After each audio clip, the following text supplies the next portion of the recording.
बात अब छत्तीसगढ़ की। छत्तीसगढ़ राज्य स्थापना दिवस 1 नवंबर को प्रधानमंत्री नरेंद्र मोदी नवा रायपुर में बने नए विधानसभा भवन का उद्घाटन करेंगे। नए विधानसभा भवन की नींव 28 अगस्त 2020 को कांग्रेस सरकार के समय रखी गई थी।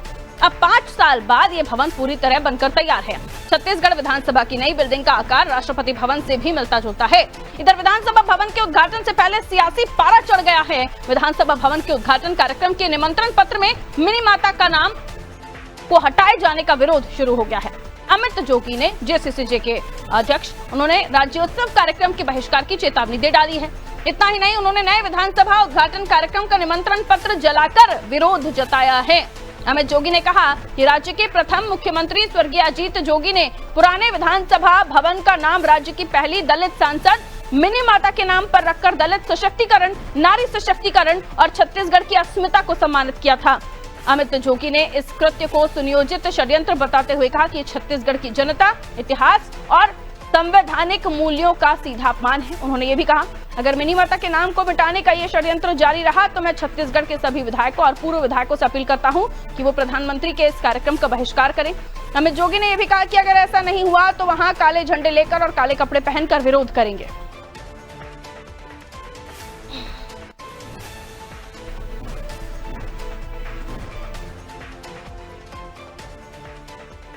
तो छत्तीसगढ़ विधानसभा का नया भवन बनकर तैयार है, लेकिन इसको लेकर अमित जोगी ने विरोध करना शुरू कर दिया है। उन्होंने कहा कि इस जो पुराना विधानसभा भवन था वो छत्तीसगढ़ की पहली दलित महिला मिनी माता के नाम पर था, लेकिन उसके बाद इस नए भवन में मिनी माता का जिक्र नहीं है, जिसको लेकर वो काले झंडे ले जाकर विरोध भी कर रहे हैं और दूसरे विधायकों से भी कह रहे हैं कि वो भी प्रधानमंत्री के कार्यक्रम का विरोध करें। हालांकि अब इस पूरे मसले को और भी हम समझते हैं। हमारा सहयोगी हमारे साथ जुड़ेंगे, उनकी तरफ हम रुख कर लेते हैं। कुलभूषण हमारे सहयोगी हमारे साथ जुड़ रहे हैं, उनकी तरफ हम रुख कर लेते हैं और जानेंगे कि वो इस खबर को और डिटेल में कैसे समझाएंगे हमें। कुलभूषण, ये जो पूरा मामला है ये छत्तीसगढ़ विधानसभा नया भवन जो बना है उसके उद्घाटन से जुड़ा तो है ही, और साथ ही ये भी बताया जा रहा है कि अब एक दलित कार्ड इसमें खेलने की कोशिश अजीत जोगी कर रहे हैं, क्योंकि उनका जो सीधे तौर पर बयान आया ये दलितों के सम्मान या फिर वो नारी सशक्तिकरण का भी नाम कह रहे हैं कि पहले मुख्यमंत्री अजीत जोगी ने मिनी माता के नाम पर ये रखा था विधानसभा का नाम। लेकिन अब जिस तरीके से इस पर सियासत हो रही है ये कहां तक जाएगी और अब इसको लेकर बीजेपी का क्या स्टैंड है? देखिए, जब से राज्योत्सव की घोषणा हुई है, जब से इस चीज की घोषणा हुई है कि नए विधानसभा का नामकरण होगा या उसको उद्घाटन नरेंद्र मोदी करेंगे यहाँ से, तब से लेकर लगातार कुछ न कुछ घटनाएं जो है उस तरह से हो रही है। चाहे वो छत्तीसगढ़ महतारी की मूर्ति तोड़ने की बात हो या रायगढ़ का भी कोई कांड हो या फिर इस तरह मिनी माता के नाम पर वो रखना हो, लगातार कांग्रेस हो या अभी अमित जोगी भी इसमें नए सामने आए हैं कि इस तरह का कोई भी षड्यंत्र एक तरह से इसको बता रहे हैं, छत्तीसगढ़ की बेटियों के लिए इसको हानि बता रहे हैं। उसको कहना है कि जिस जगह से पहले मुख्यमंत्री जो थे अजीत जोगी ने मिनी माता के नाम पर इसको रखा था, ये उन्हीं के नामकरण पे होना चाहिए।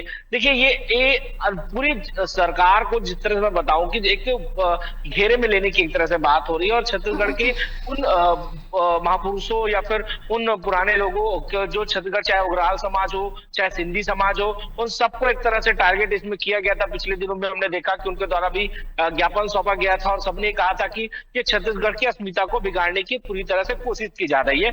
ये एक षड्यंत्र के तौर पर ये चीजें कहा जा रही है। बार बार छत्तीसगढ़ में उन चीजों को हाईलाइट किया जा रहा है जो पुराने रीति रिवाज जो छत्तीसगढ़ के लोग से जुड़े हुए थे, जबकि सरकार का कहीं भी ये नहीं कहना है। छत्तीसगढ़ के हर पारंपरिक चीजों को उन्होंने महत्व दिया है। आप राज्योत्सव में भी देखेंगे तो छत्तीसगढ़ के प्रत्येक प्रदेश के जितने जिले हैं सभी के लोक कलाकारों से लेकर सभी को उन्होंने वहां पर जगह दी है, सबका वहां पर सम्मानित है। अगर आप विधानसभा में भी अगर आप जाएंगे तो छत्तीसगढ़ी लोक संस्कृति के अनुसार ही पूरे विधानसभा को वहां पर बनाया गया है। छत्तीसगढ़ी कला संस्कृति के हर परंपरा को वहां पर संवारा गया है। लेकिन जो षड्यंत्र किया जा रहा है अमित जोगी और कांग्रेस के द्वारा, ये अपने आप में एक बड़ी कह सकते हैं कि बड़ी हानि है या फिर कह सकते हैं कि बड़ी शर्मनाक बात है कि जहां एक तरफ छत्तीसगढ़ खुशियां मना रहा है, रजत जयंती मना रहा है, और वहां दूसरी ओर जहां नए विधानसभा की ओपनिंग यहाँ पर होनी है वहां दूसरी ओर इस तरह के आरोप लगाना और इस तरह से षड्यंत्र करना, ये अपने आप में बड़ी ही शर्मनाक घटना है। जी बिल्कुल, अब देखना होगा कि ये मामला किस तरीके से आगे बढ़ता है, क्योंकि एक तरह से इस पर एक अलग ही एंगल दिखाने की कोशिश अमित जोगी ने की है। बहरहाल बहुत शुक्रिया कुलभूषण जानकारी के लिए। तो स्थापना दिवस के साथ साथ नए विधानसभा भवन का लोकार्पण होने जा रहा है, जिसको लेकर सियासत भी अपने अलग चरम पर है। और अमित जोगी पूर्व मुख्यमंत्री, पहले मुख्यमंत्री छत्तीसगढ़ के, उनके बेटे और जेसीसीजे के अध्यक्ष, उन्होंने मोर्चा संभाल लिया है और इस पूरे मामले को और बढ़ाने का शायद ठान लिया है। इसी वजह से वो दूसरे विधायकों से भी अपील कर रहे हैं और वो खुद भी विरोध करने की बात कर रहे हैं।